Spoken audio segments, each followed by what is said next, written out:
അസ്തമിക്കാത്ത സാമ്രാജ്യത്വത്തിന്റെ ഉടമകൾ. നിങ്ങൾ നോക്ക്, ഇന്ത്യയിൽ രാത്രി 8 മണിയാണെങ്കിൽ അമേരിക്കയിൽ രാവിലെ 8 മണി. ഇന്ത്യയിൽ സൂര്യൻ അസ്തമിക്കുമ്പോ അമേരിക്കയിൽ സൂര്യൻ ഉദിക്കുക. ഒരിക്കലും അവരുടെ ലോകത്തെ സാമ്രാജ്യത്വത്തിൽ സൂര്യൻ അസ്തമിക്കുന്നില്ല. സൂര്യൻ അസ്തമിക്കാത്ത സാമ്രാജ്യത്വത്തിന്റെ ഉടമകൾ, സർവായുധ വിഭൂഷിതർ. എന്തായുധമുണ്ട്? അവരിങ്ങനെ ആലോചിച്ചു, എന്തായുധം പ്രയോഗിക്കണം? അപ്പോഴാണ് അവരുടെ മനസ്സിലേക്ക് ഒരായുധം ആശയമായി കടന്നു വന്നത്. എന്താണത്? ഒരു നയാ പൈസയുടെ മുടക്കില്ല. വൈക്കോൽ കൂനയിലേക്ക് തീപ്പെട്ടിക്കൊള്ളി ഉയർത്തിയിടുന്ന പോലെ ഒരതി ഇട്ട് കൊടുത്താൽ മതി, സ്വയം ആളിക്കത്തും. എന്താണ് മാർഗം? ഇന്ത്യക്കാരനെ വിഭജിക്കുക. വളരെ എളുപ്പം. എന്താ കാരണം? ജാതി കൊണ്ട്, മതം കൊണ്ട് വേർതിരിക്കുക. ഇന്ത്യയിൽ നിരവധി മതങ്ങളുണ്ട്. മതങ്ങൾക്കകത്ത് നിരവധി ജാതികളും ഉപജാതികളും ഉണ്ട്, ഇല്ലേ? അത് പ്രയോഗിച്ചു ബ്രിട്ടീഷുകാരൻ. ഇന്ത്യക്കാരനെ വിഭജിച്ചു, ഡിവൈഡ്. എന്നിട്ട് ഈ നാട് ഭരിച്ചു. Then rule, divide and rule ഇന്ത്യയിൽ നടപ്പാക്കി. പതിറ്റാണ്ടുകൾ ഇന്ത്യ ഭരിച്ചു. 1940 ആഗസ്റ്റ് മാസം 15-ാം തീയതി ഇന്ത്യ രാജ്യത്തിന് സ്വാതന്ത്ര്യം നൽകുമ്പോൾ ദൗർഭാഗ്യകരമായ ഒരു സംഭവം ഉണ്ടായി. പാകിസ്ഥാൻ എന്ന് പറയുന്ന ഇസ്ലാമിക രാജ്യം ഉണ്ടായി. സാന്ദർഭികമായി സൂചിപ്പിക്കാൻ പ്രിയപ്പെട്ടവരെ, ആരായിരുന്നു ആശയത്തിന്റെ പ്രധാന വക്താക്കളിൽ ഒരാളെന്നറിയോ നിങ്ങൾക്ക്? മുഹമ്മദ് അലി ജിന്ന, മുസ്ലിം ലീഗിന്റെ സ്ഥാപക നേതാവാണ്. ഇതിന്റെ പ്രത്യേകത എന്താണെന്നറിയോ നിങ്ങൾക്ക്? അടിച്ചു വീത്തിയാൽ പടിഞ്ഞാറ്റ് വീഴില്ല. എല്ലാവർക്കും മനസ്സിലാകുന്ന എനിക്ക് അറിഞ്ഞൂടാ. നമസ്കരിക്കൂല എന്നാ പറഞ്ഞതിന്റെ അർത്ഥം. മുസ്ലിം ലീഗിന്റെ സ്ഥാപക നേതാവാണ്. എല്ലാ മദ്യവും കഴിക്കും, പന്നിയിറച്ചി കഴിക്കും, ഇസ്ലാം നിരോധിച്ച്. നാസർകൊളായി ദുബായിൽ എന്ന് പറയുന്ന ബഡായി അറിയപ്പെട്ട ദൈവത്തെ വെടിവെച്ച നാഥുറാം വിനായക് ഗോഡ്സെ വിളിച്ചെന്താ? അതേ ദൈവത്തെ. പക്ഷെ ഇത്തിരി മാറ്റം. ഒന്ന് ജയ് ശ്രീരാം, മറ്റതോ ഏ റാം. ഈ നാട് നേരിടുന്ന ഏറ്റവും വലിയ വെല്ലുവിളി അവിടെയുണ്ട് കൂട്ടരെ. ഈ നാട് കേൾക്കുന്ന വർത്തമാന ഇന്ത്യ നേരിടുന്ന ഏറ്റവും വലിയ വെല്ലുവിളി അവിടെയുണ്ട്. കണ്ടില്ലേ നിങ്ങൾ? ശബരിമല എത്ര കാലമായി കേരളത്തിലെ ലക്ഷക്കണക്കിന് മതവിശ്വാസികൾ തങ്ങളുടെ പ്രിയപ്പെട്ട ദൈവത്തെ, അയ്യപ്പനെ മനസ്സിലാവായിച്ച് വ്രതമനുഷ്ഠിച്ച് കേരളത്തിന്റെ തെരുവീതികളിലൂടെ സ്വാമിയെ ശരണമയ്യപ്പ എന്ന ശരണം വിളിയുമായി, ദൈവപ്രാർത്ഥനയുമായി കടന്നു പോയപ്പോ ഈ കേരളം എന്തു നല്ല മനസ്സോടെ സ്വീകരിച്ചു? ആരെങ്കിലും അതിനെ ഭയപ്പെട്ടോ? ഇന്ന് സ്വാമിയെ ശരണമയ്യപ്പ എന്ന വിളി കേൾക്കുമ്പോൾ നോക്കണം, ആരാ വിളിച്ചത്? രണ്ടർത്ഥമാ ഇല്ലേ? ലളിതാമ്മയെ അറിയുന്നത്. ലളിതാമ്മക്ക് ഒരു മകൻ, ഒരു മകൾ. മകൻ കല്യാണം കഴിച്ചു, 5 വർഷം കാത്തിരുന്നു, ഒരു കുട്ടിയുണ്ടായി. അയ്യപ്പന്റെ അനുഗ്രഹം. അങ്ങനെ അയ്യപ്പന്റെ തിരുസന്നിധിയിലേക്ക് പോവുകയാണ്. പ്രസവിച്ച അമ്മയെ വഴിയിൽ തടഞ്ഞു, ഇല്ലേ? മകൻ കുട്ടിയും കൊണ്ട് പോവുക. 52 വയസ്സുള്ള ലളിതാമ്മയുടെ തോളിലിരുന്ന് ശബരിമല സന്നിധാനത്തേക്ക് പോകുമ്പോഴാ നമ്മൾ എത്ര കാലമായി ശബരിമലയിലേക്ക് ഭക്തരെ കൊണ്ടുപോകുമ്പോ അവരൊരു ഇരുമുടിക്കെട്ടിലുള്ള നാളികേരം, ആ നാളികേരം എടുത്തിട്ട് ലളിതാമ്മയുടെ തലയിലേക്ക് എറിയുമ്പോ ആ വിദ്വാനം വിളിച്ചെന്താ? സ്വാമിയേ ശരണമയ്യപ്പ. ലളിതാമ്മ തളർന്നു വീഴുക, കയ്യിൽ നിന്ന് കുട്ടി തെറിച്ചു പോവുക, ചാടി എണീറ്റിട്ട് പൊട്ടിക്കരയുക. എന്റെ പേരക്കുട്ടി എവിടെ? വനിതാ പോലീസുകാരുടെ മാറത്തിരുന്ന് കരയുന്ന കുട്ടിയെ കണ്ട് പോന്നു. എന്റെ നാട്ടിൽ കൊടിയത്തൂർ, എരിഞ്ഞുമാവ്, ഗെയിൽ സമരം, SDPIക്കാരൻ, മുസ്ലിം ലീഗുകാരൻ. വെള്ളിയാഴ്ച ബാങ്ക് കൊടുത്തു. 4 പള്ളി തൊട്ടടുത്ത്. 4 പള്ളിയിലും പോയില്ല, റോട്ടിൽ നമസ്കരിച്ചു. എന്നിട്ട് വിളിച്ച് പോലോ തക്ബീർ, അല്ലാഹു അക്ബർ, അല്ലാഹു മഹാനാണ്, ഇല്ലേ? മുസ്ലിങ്ങളെ പള്ളിയിൽ ഭക്തി ആദരപൂർവ്വം തന്റെ പ്രിയപ്പെട്ട ദൈവത്തോട് പരാതികളും പരിഭവങ്ങളും പറയുമ്പോ, പടച്ചവനെ നീ വലിയവനാണ്, അല്ലാഹു അക്ബർ. പള്ളികളിൽ നിന്ന് നമ്മൾ കേൾക്കുക ആ ബാങ്ക് വിളിയുടെ ശബ്ദം. പക്ഷേ എന്റെ നാട്ടിൽ ഞാൻ കേട്ടത് അത് വിശ്വാസത്തിന്റെ ശബ്ദമായിട്ടല്ല. അതാണ് ഈ നാട് നേരിടുന്ന ഏറ്റവും വലിയ വെല്ലുവിളി. തിരിച്ചറിയാൻ കഴിയാതെ, വേർതിരിക്കാൻ കഴിയാതെ ബുദ്ധിമുട്ടി പകച്ചു നിൽക്കുക ഒരു നാട്. അതിന്റെ മുമ്പിൽ എന്റെ വിശദീകരണത്തിലേക്ക് ഞാൻ കിടക്കുന്നില്ല, അല്ലേ? നിങ്ങൾ നോക്ക്, മഹാത്മജിയെ വെടിവെച്ച് കൊന്നവർ നാഥുറാം വിനായക് ഗോഡ്സെയുടെ ആളുകൾ, ഇല്ലേ? ഞാൻ പറഞ്ഞു വന്നത് ഓഖി ദുരന്തമാണ്. ആ ഓഖി ദുരന്തത്തെ അതിജീവിച്ചില്ല നമ്മൾ. ആ പ്രളയകാലം കഴിഞ്ഞ് പ്രിയപ്പെട്ട പിണറായി ഇവിടെ വന്നില്ലേ? ഈ ഗൾഫിൽ വന്നില്ലേ? ഇപ്പൊ 15-ാം തീയതി അദ്ദേഹം വീണ്ടും വരാൻ നിൽക്കുക, ഇല്ലേ? എന്തിനാ വന്നത്? നാടിനെ രക്ഷപ്പെടുത്താൻ. 10,000-കണക്കിന് ആളുകളാണ് അദ്ദേഹത്തെ കാണാൻ വേണ്ടി തടിച്ചുകൂടിയത്. ദുബായിലല്ലേ എന്ന പരിപാടി? ദുബായിൽ 10,000-കണക്കിന് ആളുകൾ. വാർത്താ മാധ്യമങ്ങളിൽ ഞെട്ടിത്തരിച്ചു, ഇവിടുത്തെ ഷെയ്ഖുമാർ പോലും ഞെട്ടിത്തരിച്ചു. ഈ പ്രവാസ ലോകത്തെ പ്രിയപ്പെട്ടവർ കൊടുത്തില്ലേ? പ്രളയകാലത്തിന് രക്ഷപ്പെടുത്താൻ നിങ്ങൾ എത്ര കൊടുത്തു, ഇല്ലേ? ഷെയ്ഖുമാർ കൊടുത്തു. അത് കണ്ടപ്പോ കേരളത്തിലെ കോൺഗ്രസിലെ അജയ് തറയിൽ എന്ന് പറയുന്ന ഒരു തറ കോൺഗ്രസ്സുകാരൻ അന്ന് രാത്രി ചാനൽ ചർച്ചയിൽ പറഞ്ഞത് നിങ്ങൾ ആരെങ്കിലും കേട്ടോ? എന്താ പറഞ്ഞത്? പിണറായി വിജയൻ ഉളുപ്പുണ്ടോ? എന്താ ഉളുപ്പില്ലാത്തത്? ഈ ഷെയ്ഖുമാരുടെ കാല് നക്കാൻ. എന്നാ കേട്ടോ, ഏത് ഷെയ്ഖുമാരുടെ കാല് നക്കിയിട്ടാണെങ്കിലും പിണറായി വിജയൻ പണം ഉണ്ടാക്കും.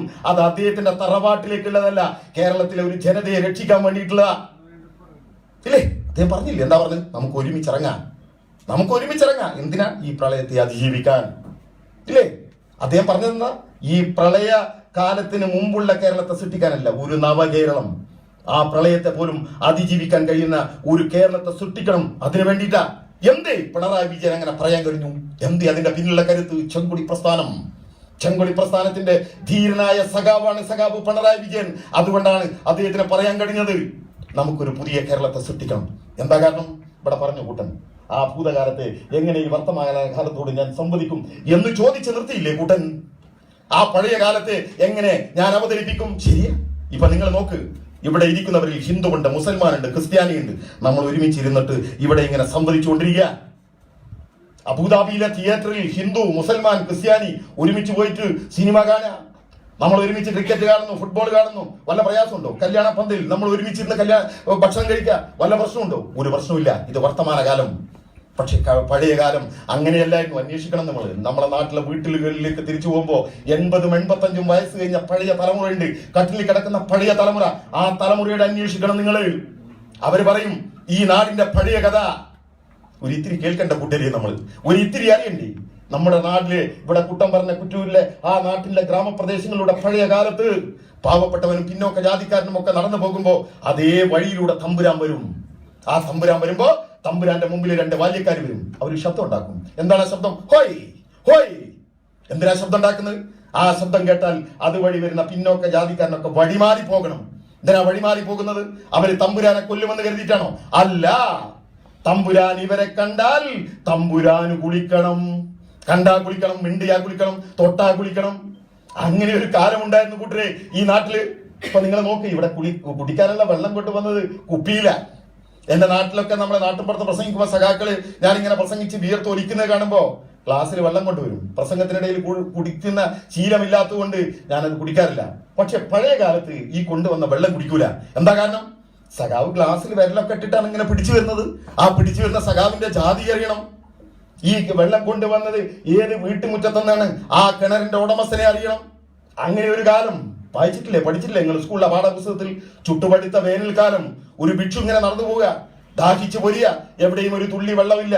വഴിയരികിൽ ഒരു കിണറിൽ നിന്ന് ചണ്ടാള സ്ത്രീ ഇങ്ങനെ വെള്ളം മുക്കുക. അവിടെ ചെന്ന് ചോദിച്ചില്ലേ, ദാഹിക്കുന്നു ഭഗിനി കൃപാരസ മോഹനം കുളിർ തണ്ണീരിതാശു നീ ഓമരേ തരുതല്ലെന്നതു കേട്ടൊരാ മനോഹരി അമ്പരന്നോതിനാൾ അല്ലലെന്തു കഥയിത് അല്ലലാലങ്ങു ജാതി മറന്നിതോ നീചനാരിതൻ കയ്യാൽ ജലം വാങ്ങി യാചമിക്കുമോ ചെല്ലയുമാര്യന്മാർ ജാതി ചോദിക്കുന്നില്ല ഞാൻ സോദരി ചോദിക്കുന്നു നീർനാഭൂപരണ്ടഹോ ചണ്ടാല ഭിക്ഷുകി. അങ്ങനെ ഒരു കാലമുണ്ടായിരുന്നു കൂട്ടരെ ഈ നാട്ടിൽ. ഞാനിപ്പോ കുട്ടൻ പ്രസംഗത്തിനിടയിൽ എന്റെ പേര് കുട്ടനല്ല എന്ന് പറഞ്ഞു. യദുവിൽ നിന്നാണ് കുട്ടനിലേക്ക് വന്നത്. അത് കുട്ടന്റെ പേരിങ്ങനെ മാറ്റുകയാണ്, യദു കുട്ടനായി. നിങ്ങൾക്ക് ഇഷ്ടപ്പെട്ട പേര് ഇടാം. പല പേരുകൾ കൊണ്ടും ജാതിയുടെയും മതവും ഒന്നും തിരിച്ചറിയാൻ കഴിയില്ല. പക്ഷെ നിങ്ങൾ അറിയണം, പഴയ കാലത്ത് പിന്നോക്ക ജാതിക്കാരൻ പ്രസവിച്ചാൽ ഇപ്പൊ പ്രസവിക്കുക എന്നൊക്കെ പറഞ്ഞാൽ ഒരു വെറുമ്പാക്കായി പോകും. പെറ്റു, പട്ടി പെറ്റു, ചക്കി പെറ്റു. ഉയർന്ന ജാതിക്കാരനോ തിരുവയർ ഒഴിഞ്ഞു. ഇന്ന് തിരുവയർ ഒയ്യാറുണ്ടോ? ഒക്കെ പ്രസവ, എല്ലാം കണക്കാ ഇല്ലേ? പ്രസവിച്ച കുട്ടിക്ക് അച്ഛന് പേരിടാൻ പാടില്ല. പ്രസവിച്ച കുട്ടിയുടെ പേരിടുന്നത് അച്ഛനല്ല. ഈ കുട്ടിയെ കൊണ്ടുപോയി അയിത്ത ദൂരത്ത് തമ്പുരാന്റെ മുമ്പിൽ നിൽക്കണം. തമ്പുരാൻ ചോദിക്കും, എന്താണ് കുട്ടി? ആൺകുട്ടി. എന്നാ കോരൻ എന്നിട്ടോ, നാടി എന്നിട്ടോ, ചാത്തൻ എന്നിട്ടോ? ഇല്ലേ? പെൺകുട്ടിയാണോ? എന്നാ കാളി എന്നിട്ടോ, കോത എന്നിട്ടോ? ആരാ പേരിടുന്നത്? തമ്പുരാൻ. സ്വന്തം കുട്ടിയുടെ പേരിടാൻ പാടില്ല. ഇല്ലേ? നിങ്ങളിപ്പോ ചായ കുടിക്കാൻ ഞങ്ങള് ഒരുമിച്ച് കുറച്ചു നേരത്തെ ചായ കുടിക്കാൻ കയറിയപ്പോ പല ചായക്കാരനും ഒപ്പരം കുടിക്കുന്ന ചിലർക്ക് മധുരം വേണം, ചിലർക്ക് മധുരം വേണ്ട, ചിലർക്ക് ഹാഫ് മധുരം. നാട്ടിൻപുറത്തെ മക്കാനിൽ ഇപ്പൊ പോയി ചോദിച്ചാൽ പറയും ഇതിന്റെ ഉള്ളിലൂടെ പോയിരുന്ന ഒരു സാധനം കിട്ടും, അല്ലാതെ പല സാധനം കിട്ടൂല. ഇല്ലേ? നമ്മൾ ഇത്തിരി പഞ്ചസാര ഇടുന്ന് പറയും. നമ്മൾ പീടികയില് അരി വാങ്ങിക്കാൻ പോകുമ്പോ അരി നോട്ടെ, മഞ്ഞൾ നോട്ടെ, ഇല്ലേ, മുളക് നോട്ടെ, ഉപ്പ് നോട്ടെ. ഞാനിപ്പോ എത്ര ഈസിയായി പറഞ്ഞു ഉപ്പ് നോക്കട്ടെ എന്ന്. എന്നാൽ നിങ്ങൾക്കറിയാം, എന്നെ കേൾക്കുന്നവർക്ക് ഉപ്പെന്ന് പറയാൻ പാടില്ലാത്ത കാലമുണ്ടായിരുന്നു ഈ നാട്ടില്. ഉപ്പെന്ന് പറയാൻ പാടില്ലാത്ത കാലമുണ്ടായിരുന്നു നാട്ടിലെ പിന്നോക്കക്കാരൻ പീടിയെ പോയിട്ട് ഉപ്പെന്ന് പറയാൻ പാടില്ല. ഈ നാടിനെ നോക്കിയൊരു മഹാൻ പറഞ്ഞു. എന്താ പറഞ്ഞത്? സ്വാമി വിവേകാനന്ദൻ. ഈ കേരളം ഒരു ഭ്രാന്താലയമാണ്. എവിടെ വെച്ചാ പറഞ്ഞത്? എവിടെയാ അദ്ദേഹം ട്രെയിൻ ഇറങ്ങിയാറിയോ? ഷൊർണൂരിൽ. പട്ടിക്ക് നടന്നു പോകാം വഴിയിലൂടെ, അതിലെ മനുഷ്യൻ നടന്നു പോകാൻ പാടില്ല. അതൊക്കെ കണ്ടപ്പോഴാണ് അദ്ദേഹം പറഞ്ഞത് ഈ നാട് ഭ്രാന്താലയമാ. ആ ഷൊർണൂരിൽ നിന്ന് ഒരു 1/4 മണിക്കൂർ യാത്ര ചെയ്താൽ എത്തുന്നൊരു സ്ഥലമുണ്ട്, ഒറ്റപ്പാലം. ആ ഒറ്റപ്പാലത്തുള്ള താഴ്ന്ന ജാതിക്കാരനായ ശിവരാമൻ അറിയാതെ പീടികയിൽ ചെന്ന് ചോദിച്ചു കാറാത്തിൽ ഉപ്പ് തരുമെന്ന്. ആ നാട്ടിൽ കലാപം നടന്നു, അറിയാം നിങ്ങൾക്ക്. അടിച്ചു കൊന്നു ശിവരാമനെ. എന്തിനെന്നറിയൂ? ഉപ്പ് ചോദിച്ചതിന്. ഈ നാട്ടിൽ, ഈ കേരളത്തിൽ, പൂർവ്വകാലത്ത്, ഭൂതകാലത്ത് ഇല്ലേ, ആ ഉപ്പ് ചോദിക്കാൻ പാടില്ലായിരുന്നു കൂട്ടരെ. ഈ നാട്ടില്, എന്റെ നാട്ടിലുണ്ടായിരുന്ന ഒരു കാളിത്തള്ള ഒരു 4-5 വർഷം മുമ്പാ മരിച്ചത്. മരിക്കുന്നവരെ കഴുത്തിൽ കല്ലുമാല അണിഞ്ഞ് നടക്കുക. പഴയ കാലത്തിന്റെ അടയാഭരണത്തിന്റെ ബാക്കി പത്രമല്ല കാളിത്തള്ളയുടെ കഴുത്തിലെ കല്ലുമാല. പിന്നെ എന്താണെന്നറിയൂ? 10-18 വയസ്സുള്ള പെൺകുട്ടികൾ തമ്പുരാന്റെ മുമ്പിൽ പോകുമ്പോ മാറി മറക്കാൻ പാടില്ല. വിശ്വസിക്കൂ എന്നെ കേൾക്കുന്നവർ, വിശ്വസിക്കുക. തമ്പുരാന്റെ മുമ്പിൽ ഇങ്ങനെ പോയി നിൽക്കണം ഈ പെണ്ണുങ്ങൾ. എന്താണ് ആചാരം? എന്തിനാ ആചാരം? നിങ്ങൾക്ക് മനസ്സിലായില്ലേ? ഞാൻ പറയണോ? തമ്പുരാൻ പറയാണ് ആചാരാണ്, മാറ്റാൻ പാടില്ല. ഇല്ലേ, മാറിയതാ. തമ്പുരാക്കന്മാർ അനുഭവിച്ചെന്നാ എന്നാ നാളെ മുതൽ ഷർട്ട് ഇട്ടോന്ന് പറഞ്ഞതാ, ബ്ലൗസ് ഇട്ടോന്ന് പറഞ്ഞ അല്ല, പൊരുതി നേടിയെടുത്തതാ. എന്റെ പ്രിയപ്പെട്ടവരെ, ഒരു 5-6 വർഷം മുമ്പ് ആലപ്പുഴ ജില്ലയിലെ ചേർത്തലയിൽ പോയി ഞാൻ. ആ ചേർത്തലയില് DYFIയുടെ പ്രഭിത എന്ന് പറയുന്ന ഒരു ക്ലബിന്റെ വാർഷികത്തിൽ പങ്കെടുക്കാൻ പോയപ്പോ തൊട്ടടുത്ത ഗ്രാമത്തിന്റെ പേര് കേട്ട് ഞെട്ടി തരിച്ചു പോയി ഞാൻ. ആ ഗ്രാമത്തിന്റെ പേരെന്താ നിങ്ങൾക്ക്? മുലച്ചിപ്പറമ്പ്. എങ്ങനെയാ പേരുണ്ടായെന്നാ നിങ്ങൾക്ക്?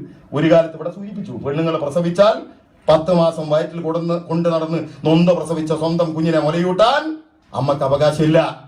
പ്രസവിച്ച കുഞ്ഞിനെ മുലയൂട്ടണമെങ്കിൽ ഈ ചെമ്മിത്തമ്പുരാക്കന്മാർക്ക് മുലനികുതി കൊടുക്കണം. ആ ഗ്രാമത്തിലെ നങ്ങേലിപ്പെണ്ണ് പ്രസവിച്ചപ്പോ തമ്പുരാന്റെ കിങ്കരന്മാർ വന്നു. എന്തിനാണെന്നറിയോ? മുലനികുതി പിരിപ്പിക്കാൻ. പാവം നങ്ങേലിപ്പെണ്ണിന്റെ കയ്യിൽ എവിടെയുണ്ട് കൊടുക്കാൻ? ആ ധീരയായ പെണ്ണെന്താ ചെയ്തറിയോ? തന്റെ മുലയെടുത്തിട്ട് ചേമ്പിലയിൽ വെച്ചു കൊടുത്തു. തമ്പുരാന്റെ മുന്നിൽ ചോര വാർന്ന് പിടഞ്ഞു വീണ് മരിച്ചു. ആ മണ്ണിൽ രക്തസാക്ഷി നങ്ങേലിപ്പെണ്ണ് സ്വന്തം ചോര കൊണ്ട് തിരുത്താൻ തുടങ്ങിയതാ. ഇല്ലേ, ഈ കേരളത്തിന്റെ മലയാളത്തിന്റെ കരയിൽ എന്തെല്ലാം കേട്ടുകൂട്ടരെ നമ്മൾ. ഈ മലയാള ദേശത്തെ മലയാളപ്പുഴയുടെ തീരത്ത് തമ്പുരാന്റെ മണ്ണിൽ അടിയാനൊരു കുടിൽ കെട്ടി. ആ കുടിലിന് അവനൊരു അവകാശമില്ല. തമ്പുരാൻ എപ്പോ ഇറങ്ങാൻ പറയുന്നോ കുടിൽ വിളിച്ചിറങ്ങിക്കൊള്ളണം. ആ കുടിലിന്റെ മുറ്റത്ത് അവനൊരു വായ നട്ടു. ആ വായ ഇങ്ങനെ വളർന്നു വന്നപ്പോ അതിലൊരു വായക്കുല ഉണ്ടാകാൻ തുടങ്ങിയപ്പോ അടിയാന്റെ ചെറിയ കിടാവ് കരുമാടിക്കുട്ടൻ ആ വായക്കുല നോക്കി ഇങ്ങനെ കൊതിച്ചു നിൽക്കുക. ഇങ്ങനെ കൊതിച്ചിരിക്കുന്നത് ആ വാഴക്കുല മൂത്ത് പഴുത്തിട്ട് വേണം ഒരു പഴമെടുത്ത് തിന്നാൻ.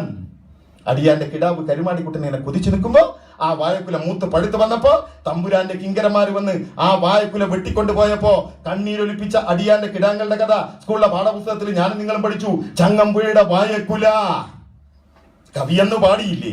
ഇതിനൊക്കെ പ്രതികാരം ചെയ്യാതടങ്ങുമോ പതിതരെ നിങ്ങൾ തൻ പിന്മുറക്കാർ. ആ പിന്മുറക്കാര് തെരുവിലിറങ്ങി. അവന്റെ മുട്ടികൾ ആകാശത്തേക്ക് ഉയർന്നു. ആ ഉയർന്ന മുട്ടികളിൽ ഒരു കൊടി പറന്നു. അതാണ് കമ്മ്യൂണിസ്റ്റ് പാർട്ടിയുടെ ചെങ്കൊടി. ആ ചെങ്കൊടി ഉയർത്തിപ്പിടിച്ചുകൊണ്ട് കേരളത്തിന്റെ മണ്ണിൽ വലിയ പോരാട്ടങ്ങൾ നടന്നു. 2ാം ലോകമഹായുദ്ധം കഴിഞ്ഞ കാലം ഇന്ത്യ പട്ടിണിയിൽ, കേരളം പട്ടിണിയിൽ, ലോകം പട്ടിണിയിൽ. എവിടെയും നെല്ലില്ല, അരിയില്ല. പാവപ്പെട്ടവന്റെ കുട്ടികൾ പട്ടിണി കൊണ്ട് മരിക്കുക. പാവപ്പെട്ടവന്റെ കുടിയിൽ നിന്ന് പൊട്ടിക്കരച്ചിൽ വരിക. എന്താ കാരണം? അരിയില്ല, നെല്ലില്ല. നെല്ലുണ്ട്, എവിടെയാറിയോ? തമ്പുരാക്കന്മാരുടെ പത്തായപ്പുരകളിൽ അട്ടിവെച്ച നെല്ലും ചാക്കലുണ്ട്. അടിയാങ്ങളിൽ ചെന്ന് ചോദിച്ചു, തമ്പുരാനെ ഒരിത്തിരി നെല്ല് തരൂ, ഞങ്ങളുടെ കുട്ടികൾ പട്ടിണി കിടന്ന് മരിക്കുക. അവരുടെ കരച്ചിലാ കേൾക്കുന്നത്. ഞങ്ങൾ അധ്വാനിച്ച് വീട്ടിക്കോളാം, അടിമയെ പോലെ ജോലി എടുത്തോളാം. കൊടുത്തില്ല കൂട്ടരെ ഒരു തമ്പുരാനും, കനിഞ്ഞില്ല കൂട്ടരെ ഒരു തമ്പുരാനും. ഈ നരവിളി കേട്ടില്ല ഒരു തമ്പുരാക്കന്മാരും. പക്ഷെ ഒരു തമ്പുരാൻ കേട്ടു. ഏതാ തമ്പുരാൻ എന്നറിയാം നിങ്ങൾക്ക്? മലപ്പുറം ജില്ലയും പാലക്കാട് ജില്ലയും തമ്മിൽ അതിര് പങ്കിടുന്ന പുലാമന്തോൾ എന്ന് പറയുന്ന ഒരു പ്രദേശമുണ്ട്. അവിടെ ഏലംകുളം എന്ന് പറയുന്ന ഒരു മനയുണ്ട്. 10,000 ഏക്കർ ഭൂമിയില്ല. 10,000 പറ നെല്ല് പാട്ടമളക്കാനുള്ള ആ മനയില് ഒരു നമ്പൂരി ചെറുപ്പക്കാരന് നിലവിളി കേട്ടു. തന്റെ മാറിലൂടെ പോകുന്ന ഈ ജാതി വ്യവസ്ഥയുടെ പൂലൂര് പൊട്ടിച്ച് തെരുവിലേക്ക് ഇറങ്ങി സഖാവ് VM ശങ്കരൻ നമ്പൂതിരിപ്പാട് എന്ന കമ്മ്യൂണിസ്റ്റുകാരൻ. ആലപ്പുഴയുടെ മണ്ണിൽ നിന്ന് സഖാവ് കൃഷ്ണപിള്ള, കണ്ണൂരിന്റെ മണ്ണിൽ നിന്ന് സഖാവ് AKG, അവരുടെ നേതൃത്വത്തിൽ ഈ തമ്പുരാക്കന്മാരുടെ പത്തായപ്പുരകളിലേക്ക് മാർച്ച് നടന്നു. ആ പത്തായപ്പുരയുടെ വാതിലുകൾ ചവിട്ടി തുറന്നു. നെല്ലും ചാക്കിലെടുത്ത് പാവപ്പെട്ടവന് വിതരണം ചെയ്തു. അതാണ് കയ്യൂരിന്റെ, കരിവള്ളൂരിന്റെ, പുന്നപ്രയുടെ, വയലാറിന്റെ, പാടിക്കുന്നിന്റെ, ഒഞ്ചിയത്തിന്റെ കഥ. സമയക്കുറവുകൊണ്ട് ഞാൻ അതിലേക്കൊന്നും കടക്കുന്നില്ല. ആ സമയത്താണ് 1956 നവംബർ മാസം 1-ാം തീയതി കേരളം എന്ന് പറയുന്ന ഈ സംസ്ഥാനം ഉണ്ടായി. ഈ സംസ്ഥാനത്തെ ആദ്യത്തെ തെരഞ്ഞെടുപ്പ് നടന്നു. ആ തെരഞ്ഞെടുപ്പിലൂടെ ലോക ചരിത്രത്തിൽ ആദ്യമായി ഒരു കമ്മ്യൂണിസ്റ്റ് പാർട്ടി അധികാരത്തിൽ വന്നു.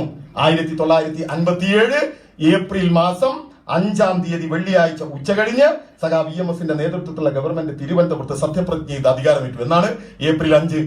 6 ദിവസം കഴിഞ്ഞപ്പോ ഏപ്രിൽ മാസം 11-ാം തീയതി ആ ഗവൺമെന്റ് ഒരു ഉത്തരവിറക്കി. എന്താ ഉത്തരവ് അറിയോ? കുടിയിറക്ക് നിരോധന നിയമം ഇറങ്ങണ്ട. ഏത് കൊടി കുത്തിയ തമ്പുരാന്റെ മണ്ണിലാണെങ്കിലും ആ മണ്ണിൽ അധ്വാനിച്ച് നീയാണെങ്കിൽ ആ മണ്ണ് നിനക്ക് അവകാശപ്പെട്ടതാണ്. കൃഷിഭൂമി കൃഷിക്കാരന്. സാന്ദർഭികമായി പറയാണ് സഖാക്കളെ, നിങ്ങളിൽ എത്ര പേർക്ക് അറിയുമെന്ന് എനിക്ക് അറിഞ്ഞൂടാ.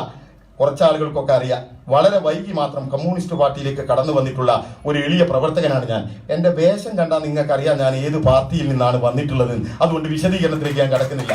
അതുകൊണ്ട് തന്നെ കൃഷിഭൂമി കൃഷിക്കാരൻ എന്ന മുദ്രാവാക്യം ഞാൻ ആദ്യം പഠിച്ചത് കമ്മ്യൂണിസ്റ്റ് പാർട്ടിയിൽ നിന്നല്ല, എന്റെ പ്രിയപ്പെട്ട പ്രവാചകനിൽ നിന്നാ. എടുത്ത് വായിക്ക്. ലീഗിന്റെ SDP-ന്റെ ഒക്കെ ആളുകളുണ്ടെങ്കിൽ എടുത്ത് വായിക്ക് പ്രവാചകന്റെ ഗ്രന്ഥം. എന്താ പ്രവാചകൻ പറഞ്ഞിട്ടുള്ളത്? ഈ ഭൂമിയെ മുളപ്പിക്കുന്നവനാണ് അതിന്റെ അവകാശി. തുടർച്ചയായി 3 വർഷം കൃഷിഭൂമി തരിച്ചിട്ടാൽ ഉടമസ്ഥന് അവകാശമില്ല. കൃഷിഭൂമി കൃഷിക്കാരന് എന്ന് ഞാൻ ആദ്യം പഠിച്ചത് പ്രവാചകന്റെ വരികളിൽ നിന്നാണെങ്കിൽ അത് ഈ കേരളത്തിന്റെ മണ്ണിൽ നടപ്പിലാക്കിയത് സഖാ VM ശങ്കരൻ നമ്പൂതിരിപ്പാട് എന്ന കമ്മ്യൂണിസ്റ്റുകാരൻ. അതാണ് ചരിത്രം, അതാണ് ചരിത്രം. അങ്ങനെയാ മലയാളിക്ക് മണ്ണുണ്ടായത്. നമ്മളെ വിമർശിക്കുന്ന കോൺഗ്രസ്, ലീഗ്, BJP-ക്കാരോട് നിങ്ങൾ ചോദിക്കുക.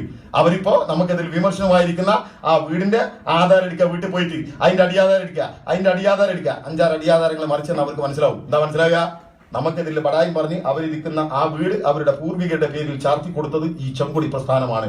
ഓർമ്മകൾ ഉണ്ടായിരിക്കണം അല്ലേ? ഞാൻ ചുരുക്കുക. ഇന്ത്യയിലെ ജനങ്ങളിൽ 170% ആളുകൾ 20 രൂപ വരുമാനമില്ലാത്ത പട്ടിണി പാവങ്ങളായി ജീവിക്കുന്ന വർത്തമാനകാലം. നാസർ കൊളാഹിന്റെ ബടായിയല്ല ഇന്ത്യൻ പാർലമെന്റിൽ UPA ഗവൺമെന്റ് അവതരിപ്പിച്ചത്. ഇന്ന് BJP ഗവൺമെന്റ് അംഗീകരിക്കുന്നത് ഇന്ത്യയിലെ ജനങ്ങളിൽ 170 ആളുകൾ 20 രൂപ വരുമാനമില്ലാത്തവർ. എന്തേ നമുക്കത് വിശ്വസിക്കാൻ പ്രയാസം? മലയാളി ഒരല്പം സമ്പന്നനാണ്. എന്താ സമ്പന്നതയ്ക്കുള്ള പ്രധാനപ്പെട്ട കാരണം? പ്രവാസം. അറബ് മണലാരണത്തിൽ ചോര നീരാക്കി അധ്വാനിക്കുന്ന നിങ്ങളെ പോലെയുള്ള ലക്ഷക്കണക്കിന് പ്രവാസികൾ അവരയക്കുന്ന കോടിക്കണക്കിന് പണം കേരളത്തിന്റെ മണ്ണിലേക്ക് ഒഴുകി വരികയാണ്. അതുകൊണ്ട് കേരളം സമ്പന്നമാണ് അല്ലേ? പ്രവാസികളായ നിങ്ങളുടെ നാട്ടിൽ വരുമ്പോൾ നിങ്ങൾ നേരിടുന്ന ആദ്യത്തെ ചോദ്യം എന്താണെന്ന് എനിക്കറിയാം. എന്താണ് ആ ചോദ്യം? ഈ എപ്പോഴാ വന്ന്? അത് വലിയ കുഴപ്പമില്ലാത്ത ചോദ്യം. അടുത്ത ചോദ്യം ഉണ്ട്, ഈ എപ്പോഴാ പോണ്? ഓൻ എങ്ങനെ വന്നെന്ന് അറിയുന്നു? അവിടെ വരുമ്പോൾ ആ സ്പ്രേ അടിക്കുന്നത്, അവിടെ വരുമ്പോൾ ആ കീശയിൽ 3-5 സിഗരറ്റ് ഇടുന്നത്. ബാക്കിയുള്ള കാലം ഞാൻ പ്രതീകാത്മകമായി പറഞ്ഞ ബാക്കിയുള്ള കാലം ഈ അനന്തമായ ഈ അറബ് മണലാരണത്തിൽ ചോര നീരാക്കി അധ്വാനിക്കുക. ആ പ്രവാസി യാത്ര പറഞ്ഞ് വീട്ടിൽ നിന്ന് ഇറങ്ങുന്നത് ഞാൻ വിശദീകരിക്കണോ? അനുഭവിച്ചവരല്ലേ നിങ്ങള്? വീട്ടിൽ നിന്നിറങ്ങുമ്പോ തന്റെ പ്രിയപ്പെട്ട മാതാപിതാക്കളെ കെട്ടിപ്പിടിച്ച് വാപ്പാനെ ഉമ്മാനെ അച്ഛനെ അമ്മയെ കെട്ടിപ്പിടിച്ച് പൊട്ടിക്കരഞ്ഞിറങ്ങുക. ഇതിനാ വാപ്പാനെ ഉമ്മാനെ അച്ഛനെ അമ്മയെ കെട്ടിപ്പിടിച്ചിറങ്ങുന്നത്? ഇനി തിരിച്ചു ചെല്ലുമ്പോ അവർ ജീവിച്ചിരിപ്പുണ്ടോ എന്നുള്ളതിന് ഒരുറപ്പുമില്ല. അത്രയും പ്രായമായ മാതാപിതാക്കളെ കെട്ടിപ്പിടിച്ച് പൊട്ടിക്കരഞ്ഞ് യാത്ര പറഞ്ഞിറങ്ങുമ്പോ വാതിൽ പടിയിൽ പാതി മറിഞ്ഞു നിൽക്കുക പ്രിയപ്പെട്ട പ്രിയതമ. ആരും കാണാതെ അവളുടെ കൈവിരൽ ഒന്ന് പിടിച്ച് മെല്ലെ പറയാതെ യാത്ര പറയുമ്പോ അവരുടെ കൈയുടെ വിരൽ പിടിച്ച് പറക്കമുറ്റാത്ത കുട്ടികളുണ്ട്. ആ കുട്ടികളെ വാരിയെടുത്ത് കോരിയെടുത്ത് മൂർധാവിൽ ചുംബിച്ച് കണ്ണീരോടെ വീട്ടിൽ നിന്നിറങ്ങുമ്പോ കൂട്ടുകാർ യാത്രയാക്കാൻ വരിക. എവിടേക്കാ? നെടുമ്പാശ്ശേരി, തിരുവനന്തപുരം, കണ്ണൂർ, പിന്നെ കരിപ്പൂർ എയർപോർട്ടിലേക്ക് യാത്രയാക്കാൻ വരുന്ന കൂട്ടുകാർ ഇവിടെ വരിക, നമ്മുടെ കൂടെ വരിക. ആ എമിഗ്രേഷന്റെ വാതിൽ വരിക ഇല്ലേ? അതിനപ്പുറത്തേക്ക് അവർക്ക് പ്രവേശനമില്ല. ആ എമിഗ്രേഷന്റെ വാതിൽ കിടക്കുന്ന ഒരു പ്രവാസിന്റെ അവസ്ഥ എന്താ അറിയൂ? പല സ്ഥലത്തും ഞാൻ പറയുന്ന വാചകം ഇവിടെ പ്രയോഗിക്കുക, എന്നോട് ക്ഷമിക്കുക, മയ്യത്ത് മറവി ചെയ്യുന്ന മയ്യ ഇല്ലേ? മരണമെന്ന് പറഞ്ഞാൽ അനന്തമായ അജ്ഞാതമായ ലോകത്തേക്ക് തനിച്ചുള്ള യാത്ര. അതാണ് മരണം. ഒരു പ്രവാസി അനന്തമായ അറബിക്കടലിനിപ്പുറം ഈ മരുഭൂമിയിൽ വരിക അധ്വാനിക്കാൻ. അവനയക്കുന്ന കോടിക്കണക്കിന് പണ കേരളത്തിലെ മണ്ണിലേക്ക് ഒഴുകി വരുന്നത്. എങ്ങനെയാ പ്രവാസി ആദ്യകാലത്ത് ഇങ്ങോട്ട് വന്നത്? നടന്നു വരാൻ പറ്റുമോ? കേരളത്തിൽ നിന്ന് ഇങ്ങോട്ട് നടന്നു വരാൻ പറ്റില്ല. പദയാത്രകൾ ഒരുപാട് കണ്ട. കാസർഗോഡ്, തിരുവനന്തപുരം, സഖാവ് AKG 856 കിലോമീറ്റർ പട്ടിണി ജാഥ.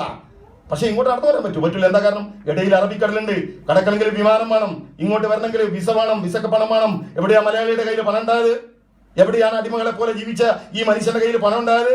57 EMS ഗവൺമെന്റ് വന്നപ്പോ ഭൂപരിഷ്കരണം ഉണ്ടായി, ഭൂമി ഉണ്ടായി. ഭൂമിന്റെ ഒരറ്റം വിറ്റു, അല്ലെങ്കിൽ പണയം വെച്ചു, അതിൽ കൃഷി ചെയ്തു, പൈസ ഉണ്ടായി. വിമാനത്തിന് ടിക്കറ്റ് കൊടുത്തു, വിസക്ക് പണം കൊടുത്തു, ഗൾഫിലേക്ക് കടന്ന്. ഇപ്പോഴത്തെ അവസ്ഥ ഞാൻ പറഞ്ഞു, പഴയ കാലം. ഇങ്ങോട്ട് കിടന്ന് ഇവിടെ വന്ന് നല്ല ജോലി കിട്ടണമെങ്കിൽ നല്ല വിദ്യാഭ്യാസം വേണം. എവിടെയുണ്ട്?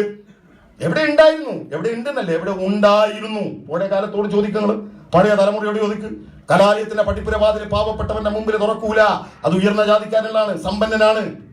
വായിച്ചിട്ടില്ലേ, പഠിച്ചിട്ടില്ലേ? തിരുവിതാംകൂർ അയ്യങ്കാളി ഇല്ലേ? പഞ്ചമി എന്ന പെൺകുട്ടിയുടെ കൈപിടിച്ച് കലാലയത്തിൽ എന്നപ്പോ ഈ തമ്പുരാക്കന്മാര് ചോദിച്ചെന്താ? പഞ്ചമി സ്കൂളിൽ പഠിക്കേ? പിന്നെ ആര് കൊയ്യും ഞങ്ങളുടെ വയലേലകൾ? ആര് നിറക്കും ഞങ്ങളുടെ വത്തായപ്പുരകൾ? എന്താ അയ്യങ്കാളി പറഞ്ഞത്? ഈ പഞ്ചമി പഠിച്ചില്ലെങ്കിൽ നിങ്ങളുടെ വയലേലകൾ ഞങ്ങൾ നിറക്കൂല, നിങ്ങളുടെ വയലേലകൾ ജോലിക്കിറങ്ങൂല, വത്തായപ്പുരം നിറക്കൂല. ആദ്യത്തെ സമര പ്രഖ്യാപനം നടത്തി അയ്യങ്കാളി ഇല്ലേ?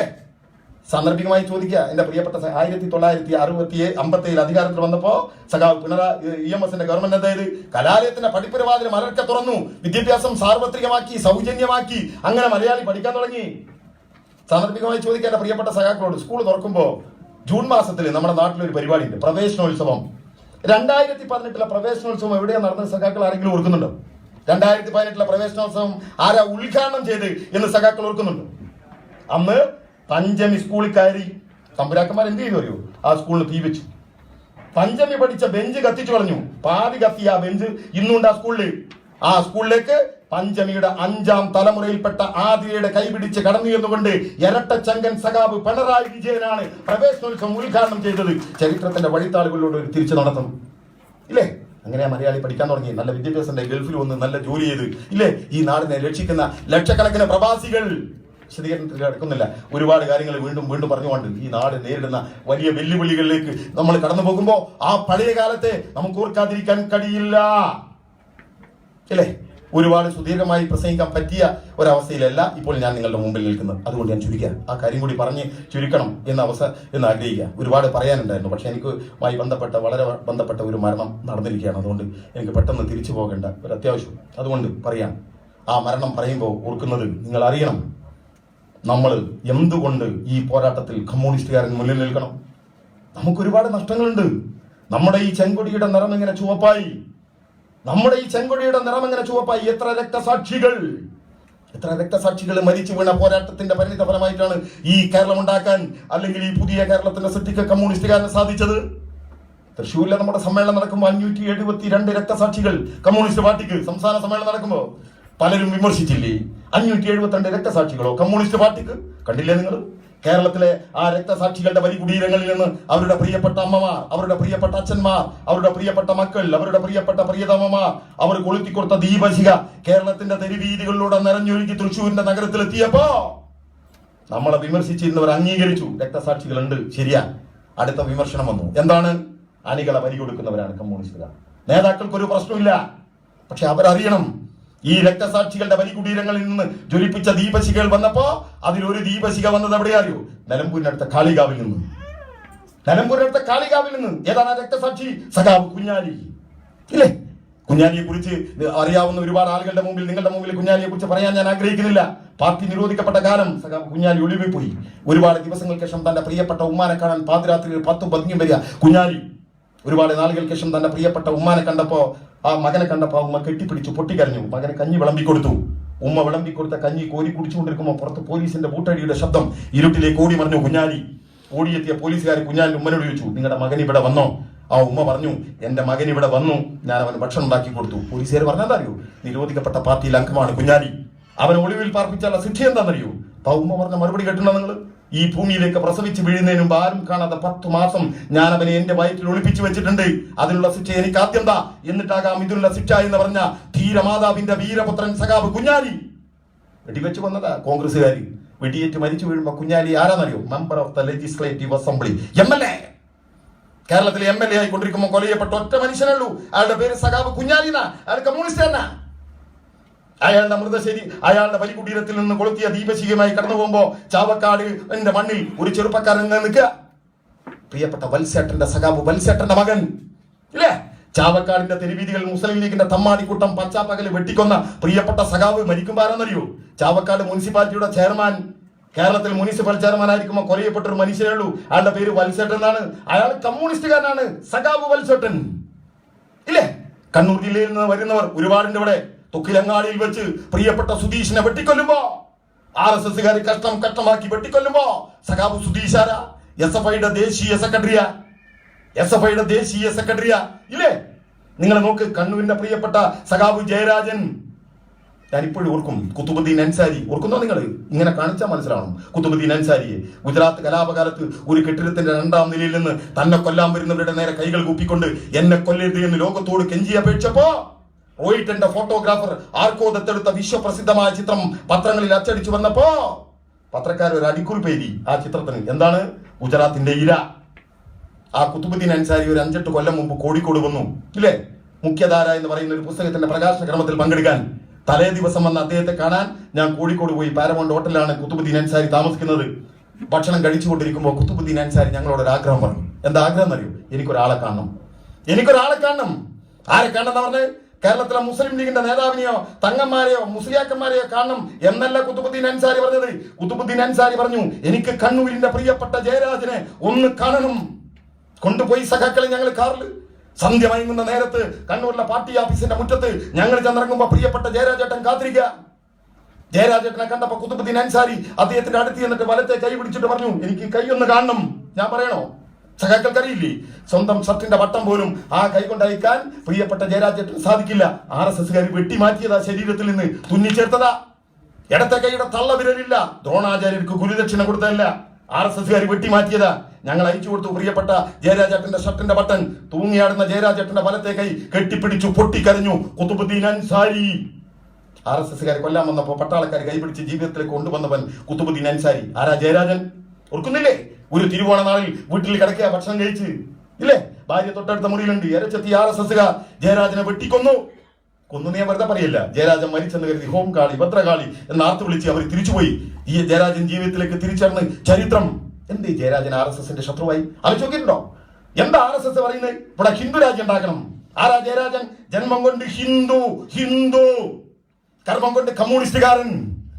ജന്മം കൊണ്ട് ഹിന്ദുവായിട്ടും കർമ്മം കൊണ്ട് കമ്മ്യൂണിസ്റ്റുകാരനായ ജയരാജൻ എന്താ പറയുന്നത്? ഇവിടെ ഹിന്ദു രാജ്യം ഉണ്ടാക്കാൻ പാടില്ല. എന്റെ കണക്ക് തെറ്റാണെന്ന് കാരണം കേരളത്തിലെ 236 രക്തസാക്ഷികൾ RSSന്റെ കൈകൊണ്ട് മരിച്ചവർ, അതിൽ 188 പേർ ജന്മം കൊണ്ട് ഹിന്ദു, കർമ്മം കൊണ്ട് കമ്മ്യൂണിസ്റ്റുകാർ. ഇല്ലേ? ആ ജയരാജൻ ജീവിച്ചിരിക്കുന്ന രക്തസാക്ഷിയ. തലയിൽ വെടിയുണ്ടയുമായി നടക്കുന്ന EP ജയരാജൻ ജീവിച്ചിരിക്കുന്ന രക്തസാക്ഷിയ. വിശദീകരണത്തിലേക്ക് കടക്കുന്നില്ല. ഈ രക്തസാക്ഷികളുടെ ബലികുടീരത്തിലുള്ള ദീപശികൾ ചെന്നെത്തിയത് എവിടെയാ? തൃശ്ശൂരിന്റെ മണ്ണിൽ. ഏതാ തൃശ്ശൂരിന്റെ മണ്ണ്? സഖാവ് അഴീക്കോടൻ രാഘവന്റെ രക്തം വീണ മണ്ണ്. രക്തം വീണ് അദ്ദേഹം എതിരാളികളുടെ കൊലക്കത്തിക്കിരയാകുമ്പോ കേരളത്തിലെ ഇടതുപക്ഷ പ്രസ്ഥാനത്തിന്റെ നായക സ്ഥാനത്തിരിക്കുന്ന മനുഷ്യൻ, LDFന്റെ ചെയർമാൻ സ്ഥാനത്തിന് തുല്യമായ സ്ഥാനത്തിരിക്കുന്നവൻ, സങ്കല്പിക്കാൻ കഴിയോ? കൊലയപ്പെട്ടവരാ കേരളത്തിൽ. ഇല്ലേ? നിങ്ങൾ നോക്ക്, വിശദീകരണത്തിലേക്ക് ഞാൻ കിടക്കുന്നില്ല. ഈ അടുത്ത കാലത്തുണ്ടായ നമ്മുടെ പ്രിയപ്പെട്ട 2 രക്തസാക്ഷികളുടെ പേര് ഉമ്മാഭിമന്യു. രണ്ടാമത്തെ ആള് തൊട്ടടുത്ത് ആരാണ്? അബൂബക്കർ സിദ്ദീഖ്. ആരാണ് അബൂബക്കർ സിദ്ദീഖ്? ഇസ്ലാമിക ചരിത്രത്തിലെ 1ാം ഖലീഫയുടെ പേരാണ് അബൂബക്കർ സിദ്ദീഖ്. ആരാണ് അഭിമന്യു? പുരാണത്തിലെ ഇതിഹാസത്തിലെ അർജുനപുത്രന്റെ പേരാണ് അഭിമന്യു. അഭിമന്യും അബൂബക്കർ സിദ്ദീഖും ഇന്ന് കമ്മ്യൂണിസ്റ്റ് പാർട്ടിയുടെ വർത്തമാന കാലത്തെ രക്തസാക്ഷികളാ. ഇല്ലേ? ഇടുക്കിയിലെ വട്ടവടയിൽ എന്ന് പറയുന്ന ഒരു ഗ്രാമത്തിൽ നിന്ന് ഇറങ്ങി വന്ന് മഹാരാജാസിന്റെ ക്യാമ്പസിൽ വളർന്ന് SFIയുടെ പ്രവർത്തകനായി മരിച്ചു വീണപ്പോ അഭിമന്യുവിന്റെ പിൻകാല ചരിത്രത്തിലേക്ക് മറിച്ചു നോക്കുമ്പോ ഓരോ നിമിഷത്തിലും നമ്മളെ അത്ഭുതപ്പെടുത്തിയ നമ്മുടെ പ്രിയപ്പെട്ട കുഞ്ഞനിയൻ ഒരു ഞായറാഴ്ച രാത്രി അദ്ദേഹം കൊലയപ്പെട്ടു. ഇല്ലേ? മഹാരാജാസിന്റെ മുറ്റത്ത്. തൊട്ടടുത്ത ഞായറാഴ്ച തൃപ്പൂണിത്തറയിൽ സ്വരാജിന്റെ മണ്ഡലത്തിൽ ഒരു പൊതുയോഗം കഴിഞ്ഞ് തിരിച്ചു വരുമ്പോ എറണാകുളം ജംഗ്ഷനിലാണ് എന്റെ ട്രെയിൻ. കാറിൽ ഇങ്ങനെ വരുമ്പോ സഖാക്കളോട് ഞാൻ പറഞ്ഞു, എനിക്കൊന്ന് മഹാരാജാസിന്റെ മുറ്റത്ത് തന്നെ കൊണ്ടുപോകും. അവർ കൊണ്ടുപോയി സഖാക്കള്. രാത്രി 11:30 മണിക്ക് മഹാരാജാസിന്റെ പിറകുവശത്തുള്ള അഭിമന്യു കുത്തേറ്റ ആ തെരുവിൽ ഞാൻ ചെല്ലുമ്പോ ഒരു തെരുവിളക്കിന്റെ ചെറിയ വെളിച്ചം മാത്രം. ആ വെളിച്ചത്തിൽ ഞാനിങ്ങനെ കാണുക, അവിടെ വെളുത്ത ചുമരിൽ ചുവന്ന അക്ഷരം കൊണ്ട് പ്രിയപ്പെട്ട കുഞ്ഞനുജൻ എഴുതി വെച്ച വാചകം ഇങ്ങനെയാണ്: വർഗീയത തുലയട്ടെ. ആ കൂരിരുട്ടിലും ഒരു സൂര്യ തേജസ് പോലെ എന്റെ മനസ്സിൽ ഇങ്ങനെ നിറഞ്ഞു നിൽക്കുക അഭിമന്യു, നൻപറ്റ മകനെ. ഒരമ്മയുടെ കരച്ചില് ഇന്നും നമ്മുടെ മനസ്സിൽ ഇങ്ങനെ നിൽക്കുക. ഇല്ലേ? ആരാ കൊന്നത്? SDPI എന്ന് പറയുന്ന മുസ്ലിം വർഗീയവാദികൾ വെട്ടിക്കൊന്നു അഭിമന്യുവിനെ. എത്ര പേ? ഞാൻ അവസാനിപ്പിക്കുക. ആ രക്തസാക്ഷികൾ മരിച്ചു വീഴുമ്പോ, അവരുടെ ബലികുടീരങ്ങളിൽ അവരുടെ മൃതശരീരവുമായി പോകുമ്പോ ചുരുട്ടിയ മുട്ടികൾ ആകാശത്തിന്റെ വിധാനങ്ങളിലേക്ക് വലിച്ചെറിഞ്ഞ് നമ്മൾ വിളിക്കുന്ന ഒരു മുദ്രാവാക്യമുണ്ട്. എന്താണ് മുദ്രാവാക്യം? സഖാക്കളെ, നിങ്ങൾ മരിച്ചിട്ടില്ല, നിങ്ങൾ ജീവിക്കുകയാണ് ഞങ്ങളിലൂടെ. നിങ്ങൾ ഉയർത്തിപ്പിടിച്ച മുദ്രാവാക്യം ഞങ്ങൾ ഈ മണ്ണിൽ ശാശ്വതമാക്കും. കമ്മ്യൂണിസ്റ്റുകാരൻ അതിനുവേണ്ടിയാ പ്രവർത്തിക്കുന്നത്. കമ്മ്യൂണിസ്റ്റുകാരൻ അതിനുവേണ്ടിയാ പ്രവർത്തിക്കുന്നത്. എന്നിട്ട് നമ്മുടെ നേരെ വിരൽ ചൂണ്ടിട്ട് ഇവിടുത്തെ ഭരണാധികാരികൾ പറയുന്നത് എന്താ? കമ്മ്യൂണിസ്റ്റുകാർ കൊലയാളികളാണ്. നിങ്ങൾക്കറിയോ? സാന്ദർഭികമായി സൂചിപ്പിക്കുക, സുദീർഘമായി മറ്റു കാര്യങ്ങളിലേക്ക് പോകാൻ പറ്റിയ സാഹചര്യം അല്ലാത്തതുകൊണ്ട് ഞാൻ ചുരുക്കുക. കമ്മ്യൂണിസ്റ്റുകാർ കൊലയാളികളാണ്. ഇവിടെ ഉമ്മൻചാണ്ടിയുടെ ഭരണകാലം അവസാനത്തെ ആഭ്യന്തരമന്ത്രി രമേശ് ചെന്നിത്തല, ഭരണം അവസാനിക്കാൻ 3 മാസം ബാക്കി, കേരളത്തിന്റെ നിയമസഭയിൽ രമേശ് ചെന്നിത്തല അവതരിപ്പിച്ചൊരു കണക്കുണ്ട്. എന്താ കണക്കിൽ പറയുന്ന അറിയോ? 5 വർഷത്തെ UDFന്റെ ഭരണകാലത്ത് കേരളത്തിൽ രാഷ്ട്രീയ സംഘട്ടനത്തിൽ കൊലയപ്പെട്ടവരുടെ എണ്ണം 28.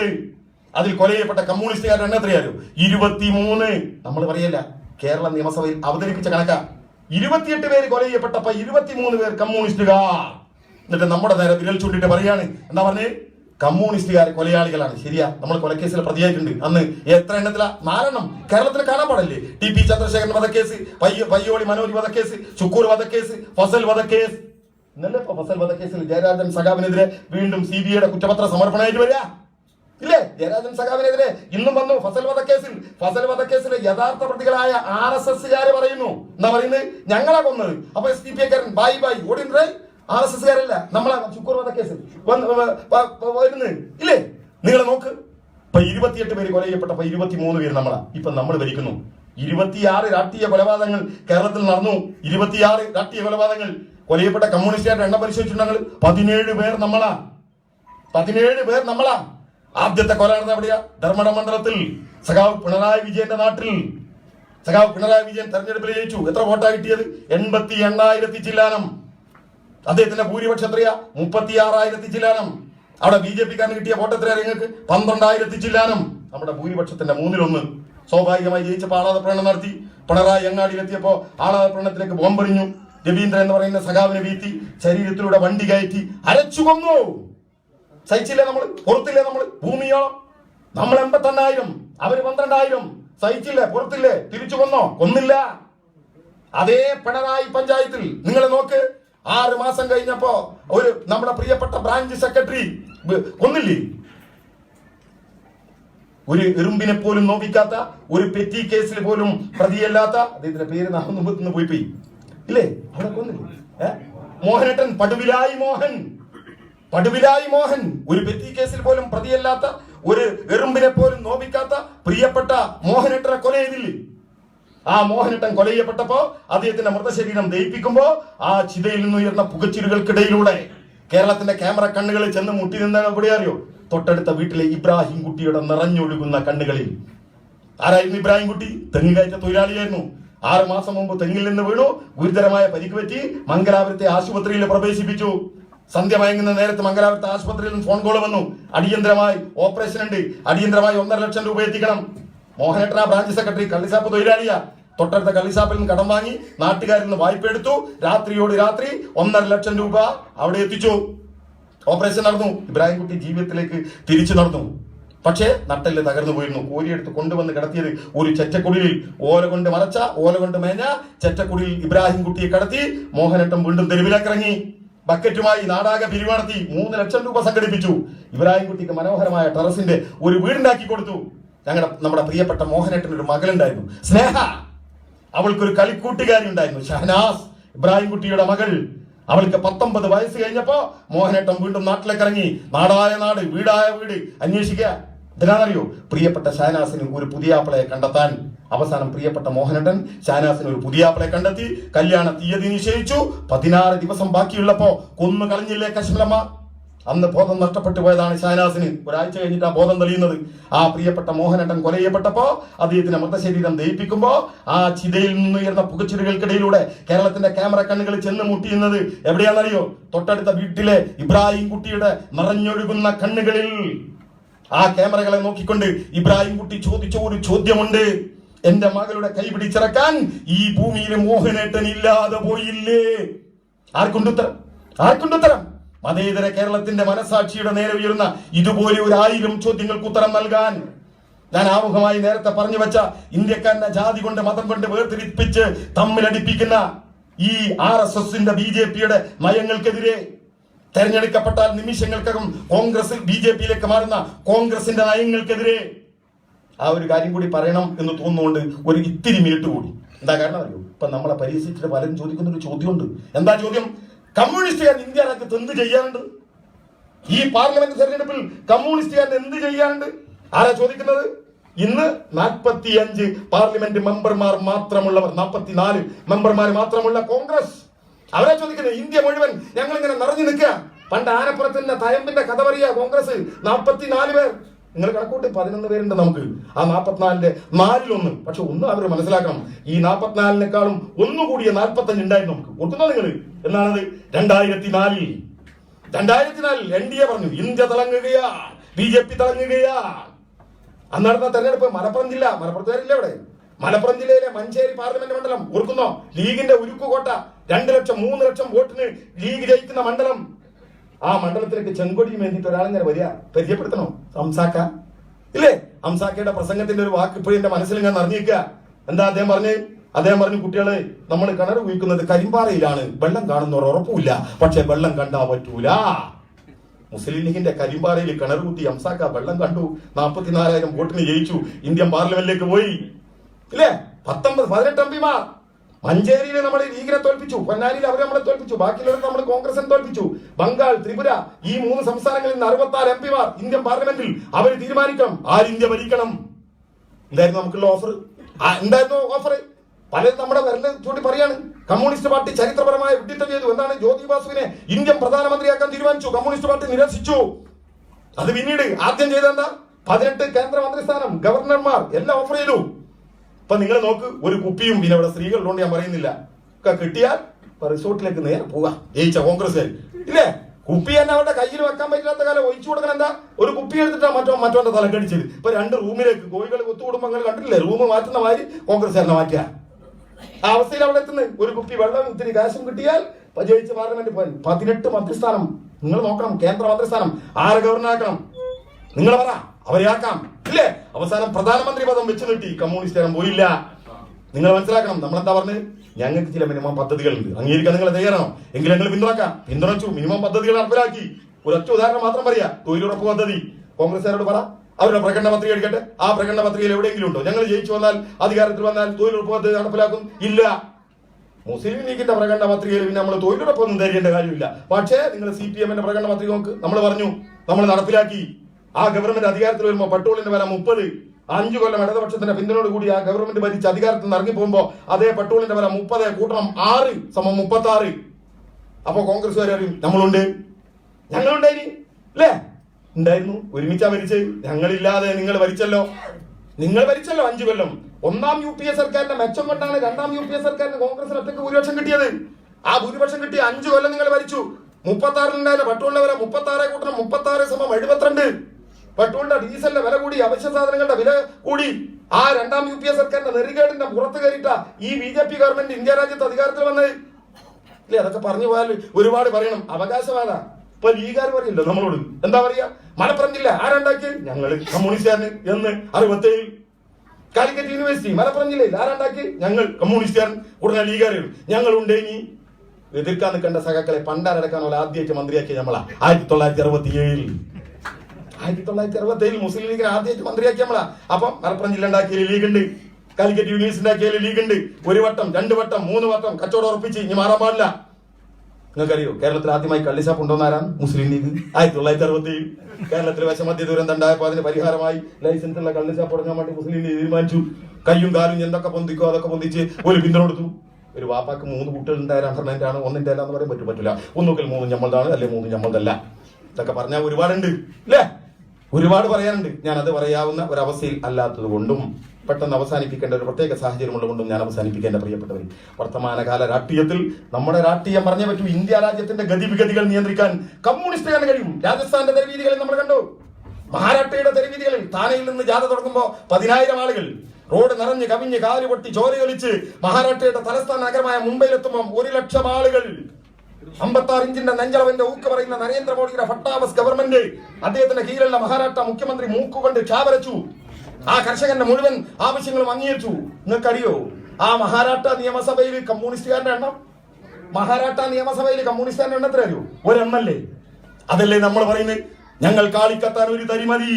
ഇപ്പൊ ലീഗുകാർ പറയും ഞങ്ങൾക്ക് വാളിക്കത്തിക്കാൻ ഒരു തരിമതി. അത് ബിരിയാണി ചെമ്പിന്റെ മുകളിലെ തീയാണെന്ന് മാത്രം നമുക്ക് പറയാം ഇല്ലേ? കത്തുബയിലൊരു പെൺകുട്ടി അമ്പലത്തിനകത്ത് ക്രൂരമായി ബലാത്സംഗം ചെയ്ത് പിച്ചിച്ചീന്തി വലിച്ചെറിഞ്ഞപ്പോ ഇന്ത്യ രാജ്യത്ത് മുഴുവൻ ആ വാർത്ത എത്തിച്ചത്, കാശ്മീരിനെ അടക്കി മറിച്ചത് മുഹമ്മദ് തരിഗാമി. 1 MLA.